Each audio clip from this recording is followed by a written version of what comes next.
Saudara, polisi menangkap pelaku pemasang kris palsu di kotak amal masjid dan pelaku mengaku telah memasang kris palsu di 38 titik, sebagian besar ini di masjid besar di Jakarta. Apa yang harus kita ketahui untuk menghindari penipuan melalui kode kris ini? Langsung saja kita bahas bersama pakar keamanan siber dari IT Sec Asia, Andri Hutama Putra. Mas Andri, selamat pagi. Ini juga tadi mengikuti ya. Sebenarnya saya juga kemarin mengikuti sekali berita ini. Pihak BI pun sudah bilang ini bukan kris palsu, krisnya asli tapi alamatnya palsu begitu kan. Sebenarnya tata cara dulu deh untuk ngebuat kode kris ini tuh gimana sih? Kok bisa ada orang yang kemudian menyalahgunakannya? Berarti kan krisnya sendiri nggak palsu, itu dibuat sama dia beneran kan? Betul, betul. Jadi sebenarnya gini, kita harus melihat dari sisi helikopter view untuk masyarakat saat ini ya. Mhm.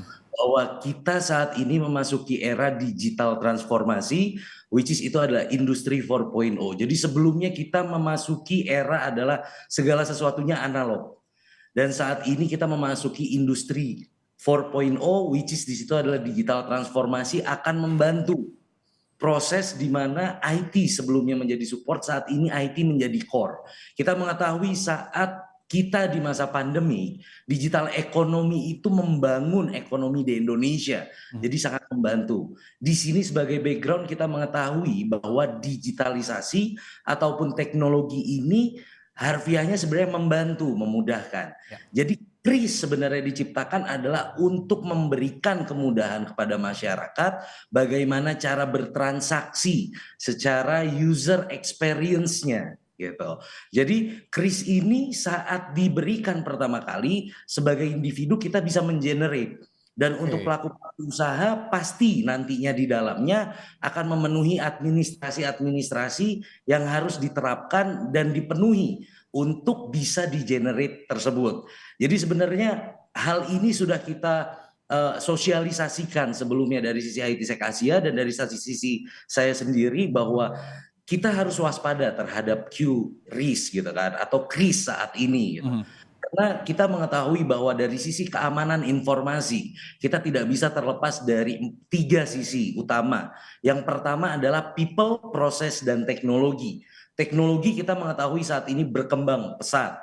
Proses dengan adanya governance risk ataupun compliance, seluruh bank ataupun instansi-instansi terkait sudah memberikan sebuah proses dan bagaimana sebuah SOP yang harusnya dilakukan untuk menjaga keamanan siber ataupun keamanan informasi dari pihak-pihak terkait. Ya. Dan people-nya di sini kita melihat adalah masyarakat atau manusia. Nah, celahnya yang kita lihat saat ini, kejadian yang memang berkembang adalah bagaimana kemudahan disalahgunakan oleh manusia ataupun masyarakat dalam mengambil sebuah kepentingan untuk dirinya sendiri Mhm. gitu. Padahal tujuan utamanya kita mengetahui bahwa kris ini sangat memudahkan gitu, Mas. Jadi Ya, karena memang ini sebuah portal ya. Kalau kita kan dulu kan banyak tuh kode-kode kan kalau di sebuah merchant misalnya mau beli kopi susu deh gitu kan pagi-pagi banyak sekali tuh mau pakai yang mana nih scan-nya. Tapi ada QRIS ini atau kris ini kan jadi satu aja kan bisa pakai dan sangat memudahkan apa yang Anda bilang tadi ya. Nah, Mas Andri, ini kemudian pertanyaannya ini kan pasti ada tracing-nya ya. Kalau melalui kode kemudian hasil transaksinya dan lain-lain teknisnya seperti apa sih? Itu bisa kembali nggak ya uangnya ke para pemberinya begitu ya? Sebenarnya itu butuh sebuah koordinasi khususnya dari pihak-pihak terkait atau aparat gitu kan. Hmm. Karena dari sisi informasi yang kita dapatkan dari Bareskrim Polri, Oke. di tahun 2022 Polri itu sudah menindak 8.830 kasus. Di situ salah satunya adalah manipulasi data otentik itu 372 kasus, Mhm. dan penipuan melalui media elektronik 2.131 kasus, dan cybercrime adalah 1.098 kasus. Jadi pihak-pihak terkait inilah yang nantinya akan berkomunikasi. Bisa dikategorikan ini sebagai evidence.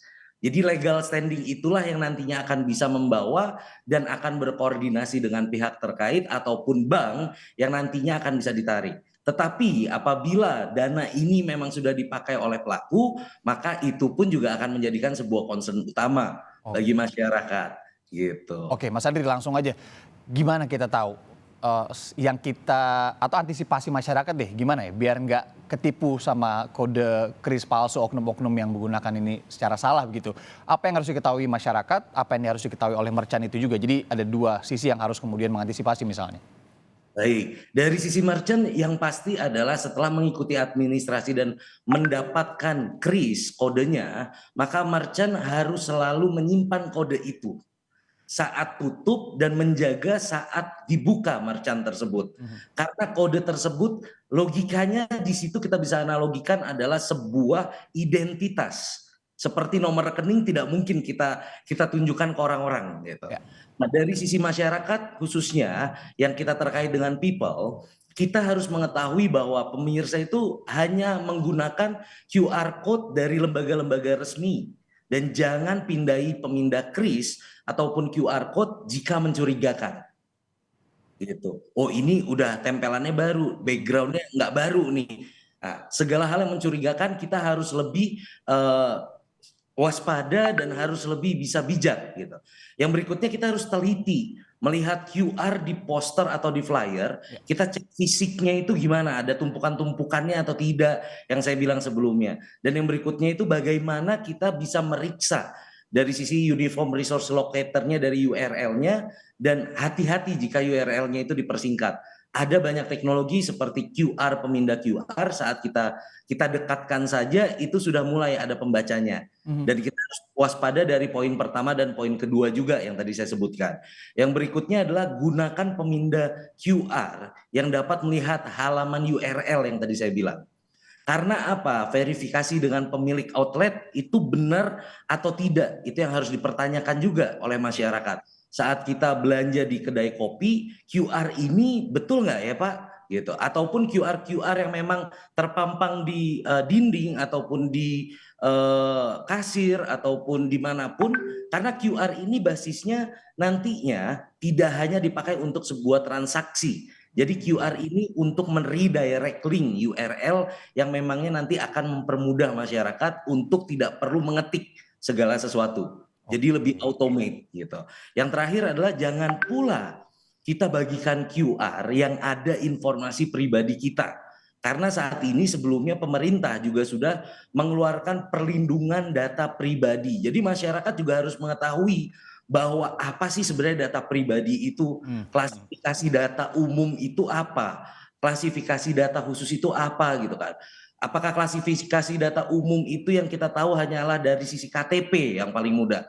Apakah bagaimana kita cara menjaga informasi-informasi tersebut? Jadi disitulah QR dapat membantu kehidupan manusia untuk mempermudah bahwa kita tidak perlu lagi mengetik. Dengan kamera, dengan sebuah code, itu langsung bisa mendirect ke link yang memang nantinya ada. Nah, ini pun juga nantinya akan berbahayanya apa? Jadi kita sebagai masyarakat bukan menakut-nakuti teman-teman gitu kan. Tapi dengan adanya pertumbuhan digital ekonomi dan kita mengetahui literasi keamanan digital di Indonesia, khususnya untuk Indonesia ini kita peringkat bawah gitu kan. Dari situ kita bisa melihat bahwa kita harus bisa melakukan sebuah edukasi yang memang saat kita sudah mendapatkan sebuah edukasi informal ataupun dari sisi formal terkait dengan QR ataupun keamanan informasi, mulailah kita menyebarluaskan keamanan informasi ataupun bagaimana cara menangani keamanan dari sisi kita ke keluarga kita dan teman-teman kita. Karena keamanan informasi itu harus bergandengan tangan, Mas. Nantinya apa? Nggak hanya QR, udah mulai banyak lagi modus penipuan digital yang memang saat ini sudah berkembang. Betul, betul. Banyak sekali ya yang mulai dari masuk SMS, kemudian chat-chat dan lain-lain, ada paket dan lain-lain, buka file, bisa ke-hack dan lain-lain itu ya. Ini harus benar-benar bergandengan tangan. Saya setuju sekali sama Mas Andri bahwa ini harus menjadi perhatian seluruh pihak, pemerintah misalkan, tapi juga di satu sisi masyarakat kita juga harus teredukasi, literasinya harus ditingkatkan. Cek dan recheck lagi deh ketika mau scan QR itu ya, apakah kemudian merchantnya benar, kemudian bisa juga mungkin ditanyakan kayak misalnya pihak masjid gitu ya, ini benar nggak namanya dan lain-lainnya. Mas Andri, terima kasih. Ini sudah berbagi di Sapa Indonesia Pagi, semoga juga mengedukasi masyarakat kita semua terhadap hal ini. Pakar keamanan siber dari IT Sec Asia, Andri Utama Putra. Sehat-sehat selalu Mas.